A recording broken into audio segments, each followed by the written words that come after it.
सावधानी हटी, दुर्घटना घटी।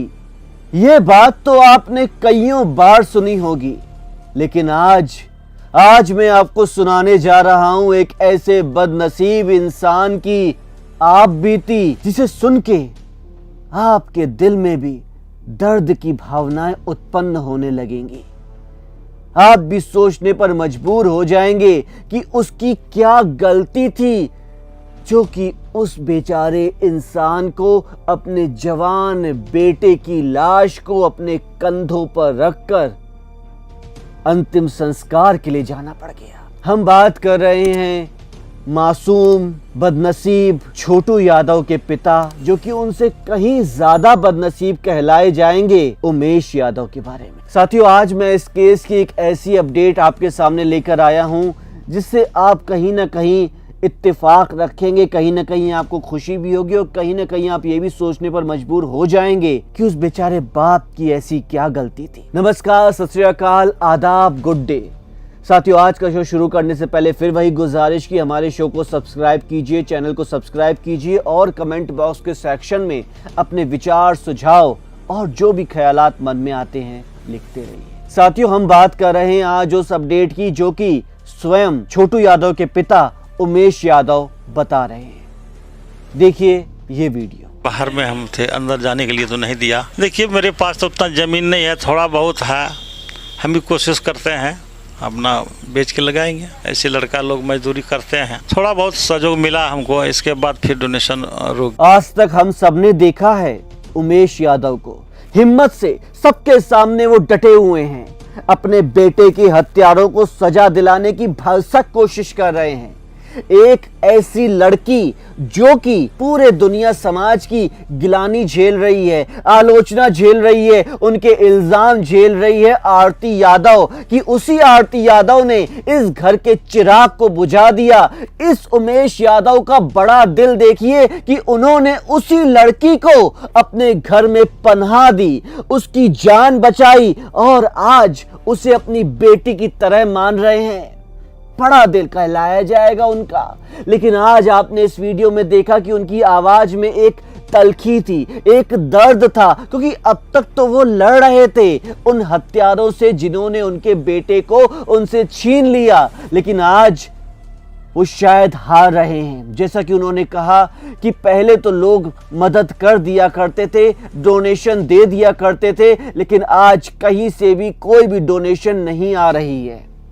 हम अपने क्राइम वर्ल्ड के दर्शकों से हाथ जोड़कर ये विनती करना चाहेंगे कि अगर आप आरती यादव, छोटू यादव, उमेश यादव जी की मदद करना चाहते हैं ताकि वो छोटू यादव के हत्यारों को सजा दिला सकें और इस केस के साथ साथ और बहुत सारे ऐसे केस जो कि संकीर्ण मानसिकता वाले लोग करने की सोच रहे हैं, उनको सबक दिला सकें, इसके लिए जरूरी हो जाता है कि हम उमेश यादव की मदद करें। क्राइम वर्ल्ड के कमेंट बॉक्स सेक्शन में जरूर लिखिएगा कि आप उमेश यादव जी की मदद करना चाहते हैं, हम आपकी बात उन तक पहुंचाएंगे। साथियों, जैसा कि आपने सुना, उमेश यादव जी कह रहे हैं कि अब आरती के घर वालों ने और हमने अपनी तरफ से वकील हायर कर लिए हैं, वो लोग कोर्ट में जिरह कर रहे हैं, आपस में बहस कर रहे हैं। और अभी पिछले ही दिनों आरती के घर वालों ने एक जो रिक्वेस्ट डाली थी कि उन्हें फिलहाल बेल पर छोड़ दिया जाए, उनकी ये रिक्वेस्ट नहीं मानी गई है।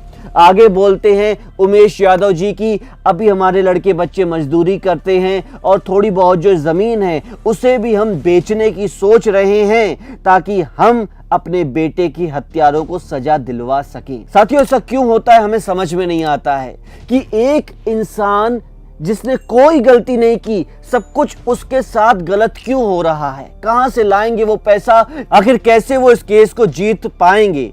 लेकिन साथियों, कहीं ना कहीं एक बात जो मेरी पर्सनल राय है, दिल में चुभ रही है, वो मैं आपसे बताना चाहता हूं कि आखिरकार ऐसा क्यों हुआ कि छोटू यादव एक लड़की से प्यार कर रहा था, 2 साल हो गए थे, उस बात को उसने अपने माता पिता को क्यों नहीं बताया? क्यों नहीं बताया छोटू यादव ने कि उस रात को मैं लड़की के घर में जा रहा हूं? क्या ऐसी दूरी हो जाती है बाप और बेटे के बीच में, परिवार के बीच में, कि उन दोनों के बीच में कम्युनिकेशन गैप आ जाता है? अगर आज ये कम्युनिकेशन गैप नहीं होता, हर एक बात बच्चा अपने माँ बाप को बताता, तो शायद आज उसकी जान नहीं जाती थी। लेकिन साथियों, कहते हैं कि होनी को कोई नहीं रोक सकता है, लेकिन मैं अपनी तरफ से ये पर्सनल रिक्वेस्ट करना चाहूँगा हर एक माता पिता से कि वो अपने बच्चे के सामने एक दोस्त बन के रहे, ताकि वो हर एक अपनी दिल की ख्वाहिश, हर एक अपने दिल का राज आपके सामने खोल के रख दे। क्योंकि कभी कभी ऐसा होता है कि जवानी के जोश में आके बच्चे कुछ गलतियां कर जाते हैं और वो गलतियां अपने माँ बाप को बताने से डरते हैं, और वही डर ना सिर्फ बच्चे के लिए बल्कि माँ बाप के लिए आगे चलकर दुख का कारण बनता है। तो सबसे पहली बात यह है कि बच्चे को इतना फील फ्री कर दीजिए, इतना उसके सामने दोस्त की तरह पेश आइए कि अपने दिल के हर एक राज आपको बता दे। और एक लड़का जो कि 20 साल की उम्र थी छोटू यादव की, उसने नहीं बताया अपने माता पिता को, शायद इसीलिए वो आज हमारे बीच नहीं है। हम अपने दर्शकों की कुछ जुबानी पढ़ेंगे, जिससे आपको ये ज्ञात हो जाएगा कि हमारे दर्शक आज की डेट में, जबकि इस हत्याकांड को 6 जुलाई 2022 को जब ये हत्याकांड हुआ था, तब से लेकर आज तक गिना जाए तो 65 दिनों से ज्यादा हो चुके हैं। जी हां साथियों, 65 दिनों से ज्यादा हो चुके हैं, लेकिन अब भी पुलिस पूरे कातिलों को नहीं पकड़ पाई है। ये बोलते हैं आगे उमेश यादव जी कि अभी तक रूबी यादव को नहीं पकड़ा गया है। क्यों नहीं पकड़ा गया है, इसका जवाब वो ये देते हैं कि हम तो रोज जाते हैं थाने में साहब, हम रोज जाते हैं थाने में बोलते हैं कि क्यों नहीं आप रूबी यादव को पकड़ रहे हैं, तो थाने के लोग, पुलिस वाले, पता है क्या कहते हैं साथियों, आपको सुन के थोड़ी सी हंसी भी आएगी, अचरज भी होगा, दुख भी होगा और अफसोस भी होगा बिहार की पुलिस के ऊपर कि वो कैसा जवाब देती है। पुलिस ऐसा जवाब देती है उमेश यादव को कि रूबी यादव घर में होती नहीं है जब हम जाते हैं। 2 सेकंड की खामोशी मैंने इसलिए रखी क्योंकि कोई जवाब है ही नहीं इस सवाल का, जब पुलिस ऐसा कहती है कि जब हम अपराधी को पकड़ने जाते हैं वो घर पर नहीं होता है। इसीलिए आज 65 दिन से ज्यादा बीत चुके हैं, वो हमारी गिरफ्त में नहीं है। आप लिखिएगा साथियों, मैं उम्मीद कर रहा हूं इस बात की कि आप पुलिस के इस जवाब से आपके मन में क्या ख्यालात उभरे, वो कमेंट बॉक्स सेक्शन में जरूर लिखिए।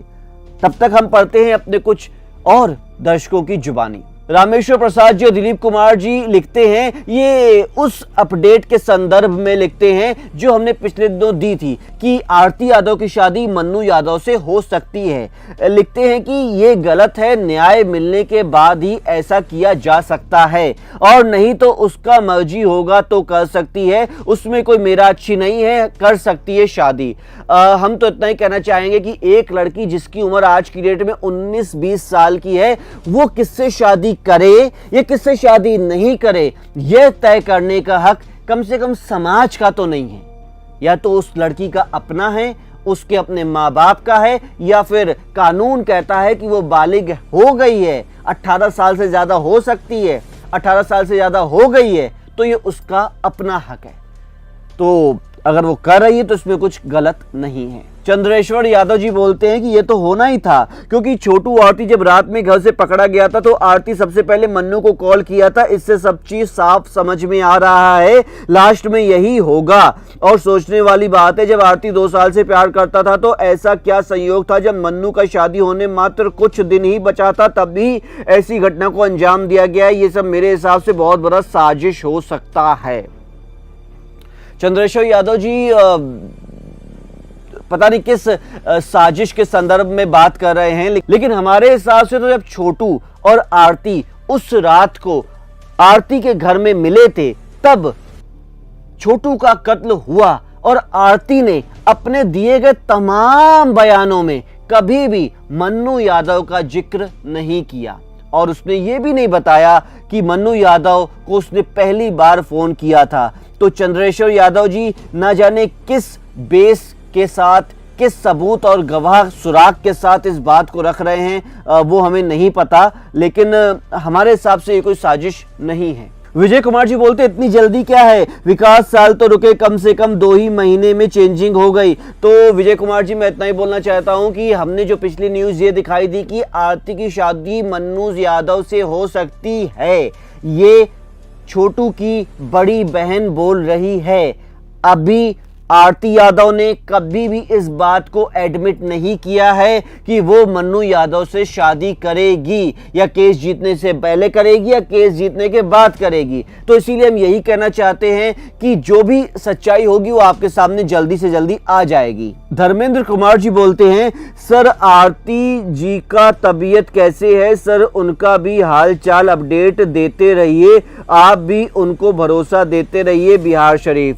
धर्मेंद्र कुमार जी हम यही कहना चाहते हैं कि आरती आज के हालात में अपने दिल में जो उसको ट्रॉमा लगा था, जो दर्द था, उससे उभर नहीं पाई है, लेकिन तबीयत के हिसाब से वो ठीक हैं और धीरे धीरे उभरने की कोशिश कर रही हैं। और हम यही चाहते हैं कि आरती जो कि बिहार की बेटी है और हत्यारों के खिलाफ, अपराधियों के खिलाफ जो अकेली बच्ची लड़ रही है, हम सब उसका साथ देते रहें। अशोक कुमार जी बोलते, मैं फरीदाबाद से, आरती ने अभी अपना बचपन पूरा नहीं किया, उसका कहना था कि मैं बिना छोटू को न्याय दिलवाए शादी किसी और से नहीं करूंगी, लेकिन ऐसा क्यों? फरीदाबाद से अशोक कुमार जी मैं आपसे यही बोलना चाहता हूं कि बिल्कुल आप जब किसी गुस्से में होते हैं, आक्रोश में होते हैं, दुख में होते हैं, किसी भावनाओं से ग्रस्त होते हैं, तो कुछ ऐसी बातें बोल देते हैं कि भाई कभी कभी आपको अपनी वाइफ से गुस्सा आता है या गर्लफ्रेंड से गुस्सा आता है, तो आप ऐसा बोल देते हैं कि आज के बाद तुमसे बात नहीं करूंगा, तुमसे मिलूंगा नहीं। लेकिन ऐसा होता नहीं है। भावनाओं से ग्रस्त होकर इंसान कुछ भी बोल देता है, लेकिन सच्चाई यही है कि जीवन है, जीवन को चलते रहना चाहिए। और अगर आरती अपनी जिंदगी का कोई भी फैसला ले रही है तो ये उसका अपना फैसला होना चाहिए, क्योंकि इसका उसके पास पूरा अधिकार है। हमारे अगले दर्शक हरेंद्र कुमार समाज सेवी बोलते हैं कि जय भीम, आरती को शादी कर लेना चाहिए, समाज से निवेदन है कि उनको मदद करें। बिल्कुल साथियों, समाज में हम रहते हैं और ये ज़रूरी है हमारे लिए कि हम समाज की मदद के साथ, समाज के साथ ही रहें और समाज के सहयोग से ही आगे बढ़ें। और समाज तभी उन्नत होता है, तभी समृद्ध होता है जब समाज के बच्चे खुश रहते हैं। और आरती की खुशी जिसमें है उसको उसके साथ जाना चाहिए, इसमें समाज को भी सहयोग देना चाहिए। हमारे अगले दर्शक बिट्टू कुमार जी बोलते हैं कि आरती को न्याय मिलना चाहिए और जो लोग आरती के बारे में गलत बोल रहे हैं और गलत बात कमेंट लिख रहा है, उन लोगों के पास इंसानियत मर गया है। बिल्कुल साथियों, वो एक बेचारी बच्ची जो कि अपने माता पिता के खिलाफ खड़ी हो गई है, अपने पूरे परिवार के खिलाफ हो गई है, क्योंकि वो हत्यारे थे, आपराधिक प्रवृत्ति के थे, मानसिक उनकी जो सोच थी बहुत ही छोटी थी, संकीर्ण सोच थी, वो समाज के खिलाफ थे, कानून के खिलाफ थे, उनके खिलाफ खड़ी हो गई है एक बेचारी मासूम सी बच्ची। लेकिन अब भी कुछ लोग हैं, पुरुष प्रधान समाज है, जो कि उस बेचारी बच्ची का विरोध कर रहा है। हालांकि ये बहुत ही गलत है, क्योंकि एक इंसान अगर गलत के खिलाफ लड़ रहा है, किसी अपराधी के खिलाफ लड़ रहा है, मानव अपराधी उसका अपना है, तो हम कम से कम इतना तो कर सकते हैं कि समाज में अपराध ना बढ़े, ऐसी घटनाएं रोज रोज ना हो। इसीलिए कम से कम उसका साथ तो दे सकते हैं ना, उसका विरोध तो नहीं करना चाहिए ना हमको। बाकी हम अपने क्राइम वर्ल्ड के दर्शकों का तहे दिल से शुक्रिया अदा करना चाहते हैं, जो कि कमेंट बॉक्स सेक्शन में अपनी राय, सुझाव या विचार लिखते हैं। हम उन सुझावों को वक्त वक्त पर आपके सामने इसीलिए पढ़ते रहते हैं ताकि आप ये जान सकें कि दर्शक क्या सोचते हैं, समाज क्या सोचता है, दुनिया क्या सोचती है किसी भी केस के बारे में। और ऐसे ही विचार हमें मोटिवेट करते हैं, ऐसे ही मैसेजेस पढ़ के हम आपको मोटिवेट करना चाहते हैं कि आप क्राइम वर्ल्ड से जुड़े रहें और इस परिवार को बढ़ाते रहें। अगर आपको ये अपडेट पसंद आई है तो इसे लाइक कीजिएगा और चैनल को सब्सक्राइब ना किया हो तो अभी कर लीजिएगा और नोटिफिकेशन बेल का भी बटन जरूर दबा दीजिएगा, क्योंकि हर वीडियो आपके पास सबसे पहले पहुंचे, उसके लिए ये जरूरी है। इस वीडियो को अपने दोस्तों, यारों, रिश्तेदारों के साथ शेयर भी कीजिएगा। अगली नई अपडेट, नई सच्ची घटना के साथ फिर से आपसे मिलेंगे। तब तक के लिए नमस्कार।